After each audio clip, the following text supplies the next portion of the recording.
U.S. President Donald Trump said Saturday he will not consider moving the embassy from Tel Aviv to Jerusalem until an Israeli-Palestinian peace plan his administration is working on is given a chance to succeed.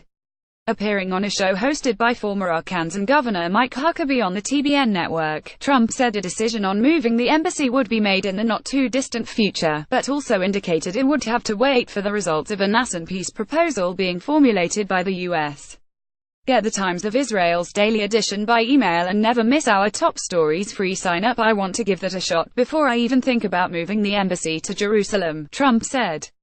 Trump promised to move the embassy from Tel Aviv to Jerusalem while on the campaign trail, but like other American presidents has balked at actually making the move, with officials and analysts predicting doing so could lead to increased tensions in the region and hurt chances for peace efforts.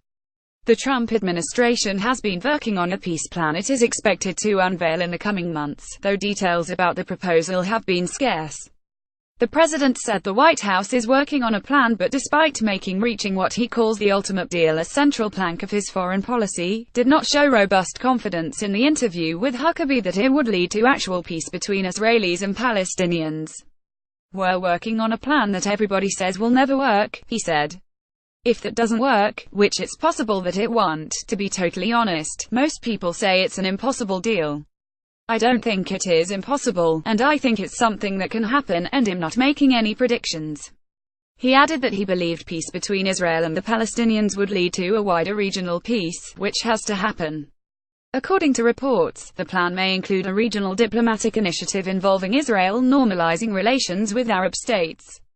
Trump met with Palestinian Authority President Mahmoud Abbas on the sidelines of the United Nations General Assembly last month and reportedly urged him not to pursue any unilateral moves until the U.S. unveils its plan. Trump also reportedly told Prime Minister Benjamin Netanyahu of the plan as well during a separate meeting on the sidelines of the World Summit in New York.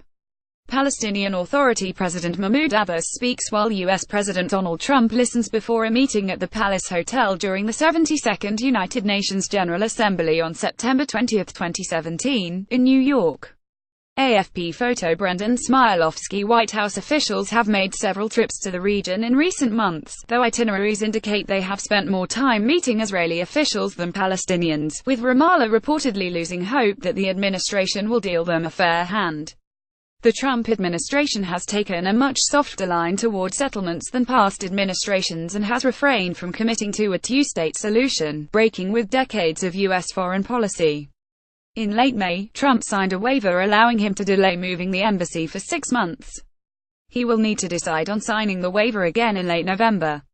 "You will see what I do with nuke deal." In his interview with Huckabee, Trump also called the Iran nuclear deal terrible and said it should never have been made, but seemed to indicate he would not necessarily dismantle it. Trump is scheduled to report to Congress by October 14 on whether Iran is complying with the deal.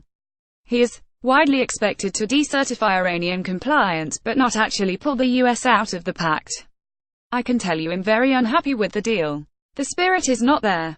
They are literally causing trouble," he said, accusing the Islamic Republic of working with North Korea.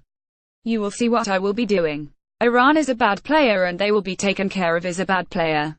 Analysts have warned that decertifying the deal to Congress could give U.S. lawmakers an opening to impose new sanctions on Iran, which could cause the pact to collapse. Under the 2015 deal, reached by 6 world powers and Iran, Tehran agreed to roll back parts of its nuclear enrichment program in exchange for sanctions relief. On Saturday, Iranian President Hassan Rouhani said Trump could not get rid of the deal. "We have achieved benefits that are irreversible. Nobody can roll them back, neither Trump, nor 10 other Trumps," Rouhani said, addressing students at Tehran University. Aiming to show tough action against Iran, the White House is preparing a series of measures targeting its affiliates in the country and beyond. New actions to be announced in the coming days will focus on 2 entities: Iran's Revolutionary Guard and Hezbollah, the Shiite terrorist group blamed for sowing discord in the Middle East and seeking Israel's demise. The actions include financial sanctions on anyone who does business with the Revolutionary Guard, as well as millions of dollars in rewards for information leading to the arrest of 2 operatives of the Iranian-backed Hezbollah. The measures were described by 2 administration officials and a person familiar with the unfolding policy on Iran. The administration officials spoke on condition of anonymity in order to discuss the actions before they are officially announced. The third person was not authorized to speak about private conversations. The moves allow Trump to show he is not easing the pressure against the Islamic Republic, even though the nuclear deal he has long derided may live on, at least for the immediate future. The Associated Press contributed to this report.